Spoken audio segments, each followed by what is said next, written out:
Entonces, ya la OIT se ha pronunciado con respecto a Ecuador sobre las condiciones laborales. El derecho al trabajo es un derecho humano. Vámonos con las garantías. ¿En el Ecuador existe independencia judicial? No, no existe independencia ¿A judicial qué se porque, refiere? ¿Por qué dice que no? a ver, vamos viendo. Vemos cómo cuando los jueces de alguna manera deciden en contra del poder, son jueces perseguidos. Pues ahí tenemos el caso de la jueza que otorgó la acción de protección a la vicepresidenta. Pues ahí tenemos el caso ahora del error inexcusable que están enfrentando aquellos jueces que levantaron las medidas en contra de Aquiles Álvarez.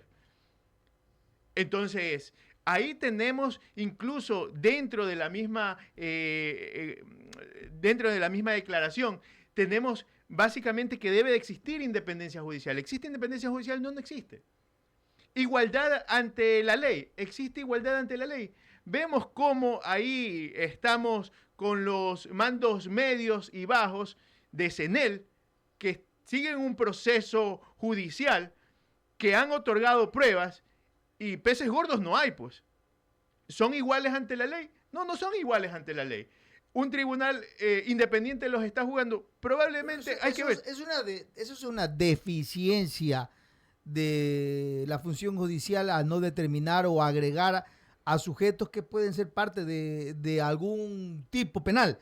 Pero no es más bien que no sean iguales ante la ley, porque si los someten ante la justicia, me imagino que les ha de caer el peso de lo que determina por las penas, estrictamente me refiero. Pero ahí hay un punto clave. Sí. Muchas veces el aparato de justicia se mueve por supuestas denuncias anónimas. Okay. Y atacan con todo, pues. Hay audios, hay chats, hay correos electrónicos. Lo mínimo que debería existir ahí sería por lo menos buscar más allá de lo que está en el proceso por parte de la fiscalía, pues. Entonces, queda esa tela de duda con respecto a la independencia judicial, con respecto a la igualdad del tratamiento de las personas que están involucradas dentro de este caso. Entonces, si vamos viendo, incluso para esta actividad, incluso para la libertad de prensa y la libertad de expresión, hoy es casi que un deporte extremo, pues. Lo es. Entonces, de acuerdo a Fundamedios, en el año 2025 existieron 200 alertas respecto a periodistas o medios sobre persecuciones, ya sea por parte de delincuencia organizada o ya sea por parte del Estado. Tenemos como hay un hostigamiento permanente hacia la prensa. Y no se diga por ahí respecto al tema de los activistas sociales como tal. Entonces hay persecución por parte del Estado ecuatoriano sobre la libertad de expresión. Entonces, si seguimos sumando la lista, la respuesta es no, aquí en el Ecuador no se respetan los derechos humanos, existe vulneración permanente de derechos humanos. Y, ojo, dejaba al final el garantismo del debido proceso, porque normalmente eso es lo que se manosea como derechos humanos. Entonces dicen, los derechos humanos son para los delincuentes. Cuando estoy haciendo un listado... Eso es una respuesta bastante amplia correcto. Dentro de la ciudadanía. ¿Y dónde están los derechos de las víctimas? Correcto. Es que por eso justamente empecé así la lista. Derechos humanos no solamente es la garantía del debido proceso. Hay violación a la vida, hay violación al debido proceso, hay violación a la independencia judicial, hay persecución en la libertad de expresión y en la libertad de prensa. Entonces, todos esos elementos te hacen ver de que efectivamente existe vulneración permanente de derechos humanos en el Ecuador. Y el problema es grave, porque justamente como las personas muchas veces no interiorizan este tema, o a veces están alejados de esta discusión, el poder sigue de alguna manera molestando con J y tenemos las consecuencias que tenemos dentro de casos que quedan ahí en el archivo, muertes que no tienen su investigación o relevancia exhaustiva, correcto. Entonces, ahí es donde el Estado ecuatoriano sigue fallando con respecto al tema de la protección de los derechos humanos. Pero, abogado, ¿y qué hacemos en ese marco? ¿Cuál es la salida frente a todo estos planteamientos que usted ha hecho? De que no hay respeto a estos derechos en ningún ámbito. Bueno, primero, en O sea, realidad, apartamos por el tema de la función judicial. o sea, primero hay que interiorizar como ciudadanía que somos sujetos de derechos. En realidad sí, porque cuando justamente lo conversábamos, ¿no? Eh, hay algunos actores políticos o algunos comunicadores que pretenden ridiculizar el tema de los derechos humanos o pretenden reducirlo a lo más mínimo Hacer que es la juicio. garantía del debido proceso. Me Entonces, gusta ese término. sí, entonces, bajo esas circunstancias hay que interiorizar y decirle a las personas, hey, los derechos humanos no solamente son las garantías del debido proceso, hay otros derechos que están ahí que se están vulnerando de forma permanente y que no está haciendo nada. Entonces, ese es el primer punto. A nivel de institucionalidad, por Dios, lo que pasa es que aparece cada cierto tiempo algún personaje por ahí que no dimensiona que un gobierno es transitorio, el Estado es permanente. El Estado es Claro. permanente. Entonces, todo lo que se haga o se deje de hacer por parte del Estado ecuatoriano va a tener una consecuencia jurídica. No ahora, después de 10 o 15 años, cuando se eleve a las Cortes Internacionales, a la Corte Interamericana de Derechos Humanos. Y adivine quién, terminamos pagando todos, pues. Terminamos pagando todas esas indemnizaciones, terminamos pagando todos como Estado ecuatoriano. Institucionalmente hay que fortalecer esta visión de los derechos humanos a fin de que el funcionario público que omite o que actúa en nombre de potestad del Estado, evidentemente sepa que él como representante del Estado está obligando al Estado a este tipo de demandas como tal. 8:16, abogado, pero yo pienso que al término usted menciona de ridicularizar el tema de los derechos humanos, pienso yo porque quienes profesan que son expertos, activistas en derechos humanos solamente aparecen pues cuando los casos son virales y cuando les interesa dar a conocer un caso, pero cuando vemos a Pepito del barrio más caliente de la zona de Guayaquil que lo han asesinado por una víctima colateral, nadie sale. Nadie protesta por él. ¿Y quién protesta por él? Nadie. Y cuando hablamos de los derechos humanos solo salen cuando los casos se hacen virales. Por ejemplo, el de la señora Mónica Silva, los que se llaman expertos en derechos humanos, toditos salieron. ¿Y quién habló por la chica Mafla de la Universidad de Quito? Nadie. Entonces, esas comparaciones son los que criticamos. Porque yo sí critico a los derechos humanos y siempre voy a hacer crítica de quienes se llaman expertos en derechos humanos porque solo aparecen cuando les da la gana. O cuando les interesa, abogado. Sí, sí, a ver, justamente el caso de la chica Mafla, ¿no?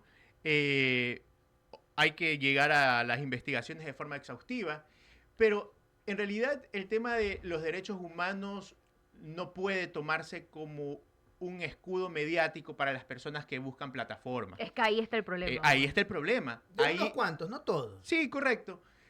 Pero en realidad se ejerce o se busca tratar de proteger los derechos humanos la activista social del barrio que básicamente vela por los niños que están en la calle, las fundaciones que intervienen de forma oportuna. El problema es que nosotros somos sociedad y el que tiene el más alto deber de respetar los derechos humanos es el Estado. Entonces, frente a eso, es evidente que es el Estado el que debe de, a través de la institucionalidad, proteger los derechos humanos. Cuando existe esa vulneración de derechos humanos, es evidente que todo el mundo quiere pescar a río revuelto, salir a través de las cámaras y decir cualquier cosa, pero no, pero los derechos humanos no solamente es en ese momento la garantía del delincuente como tal, porque evidentemente todos tenemos garantías, por más delincuente que sea, tiene que someterse a un proceso. Ese proceso debe de ser independiente, ese proceso debe de ser transparente como tal. Entonces, contestando a su pregunta, no es que salen solamente cuando están las víctimas, probablemente sea mediático por parte de algunos actores, ciertos actores cuando evidentemente está inmerso algún caso mediático. Pero los derechos humanos todos los días se ejercen y hay muchos actores de derechos humanos que están ahí trabajando, que están de forma silenciosa y que posteriormente tal vez son reconocidos por la propia sociedad, por los propios entornos como tal. Entonces, por eso digo, hay que fortalecer un poco el discurso de los derechos humanos porque no solamente es dentro de las garantías del debido proceso, sino en todos estos derechos que he mencionado. Usted me hacía acordar también cuando hablaba del tema de la independencia judicial, un debate se volvió la semana anterior, si no me equivoco, del policía que ejerció con el uso legítimo de la fuerza y está condenado a 17 años de cárcel, mientras que el delincuente que formó parte de este acto delictivo está libre. Y la jueza respondía, es que es delincuente, sí, pero tiene también derechos humanos, pero ¿y el policía no las tiene? Es que, Son estas cosas, claro. abogados, las que nos lleva a criticar a quienes se creen expertos en derechos humanos. Claro. Porque solo salen en estos casos y en los otros no. A ver, yo en lo particular estoy de acuerdo de que ante la muerte de cualquier ciudadano se inicie un proceso investigativo. A través del proceso se determinará la responsabilidad o no. Se determinará el uso proporcional o no. No es lo mismo que venga un fulano con un arma cortopunzante, ¿verdad? Y se dé a la fuga y que le den una ráfaga por la espalda de 10 tiros. Porque la fuerza pública no está para eliminar a nadie, pues, está para ponerlo a orden de la autoridad competente. Dentro de esos vicios de la función judicial que existen, es evidente que hay corrupción, hay desconocimiento, son laxos en las sentencias, lo que sea, ¿verdad? Eso es una falla del propio sistema como tal, por la calidad de jueces y fiscales que tenemos, por la corrupción cultural que tenemos. Entonces, frente a eso, no es el problema los derechos humanos. Frente a eso es la institucionalidad, el sistema como tal. Entonces, estamos en un país con normas, con leyes. Frente a eso, los jueces tendrán que decidir. El tema es que no tenemos una buena calidad de jueces. No todos, no tenemos una buena calidad de jueces. Entonces, si un policía actuando dentro del ejercicio de sus funciones en el uso progresivo de la fuerza da muerte a un delincuente y se determina que efectivamente fue progresivo y que fue necesario esa acción, por supuesto que la justicia lo tendrá que absolver, pues, pero después de un proceso para determinar las pruebas o no, porque recordemos que también hay abuso policial, pues. También hay abuso policial, que han muerto, que han desaparecido y que están ahí, pues. Entonces, y también hay impunidad en ese abuso policial. Entonces, no es un tema de derechos humanos, es un tema de institucionalidad y lo laxo que se puede volver un poco estas discusiones. ¿Por qué? Porque al final del día es comprender la dinámica institucional, los sistemas políticos, los sistemas de gobiernos y cómo funciona y se dinamiza la economía en estos temas, la sociedad, perdón, en estos temas.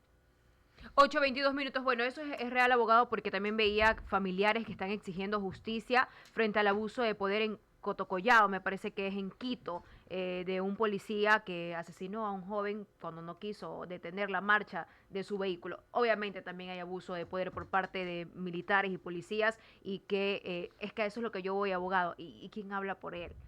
Porque el caso no se hizo viral, entonces ¿quién estuvo ahí?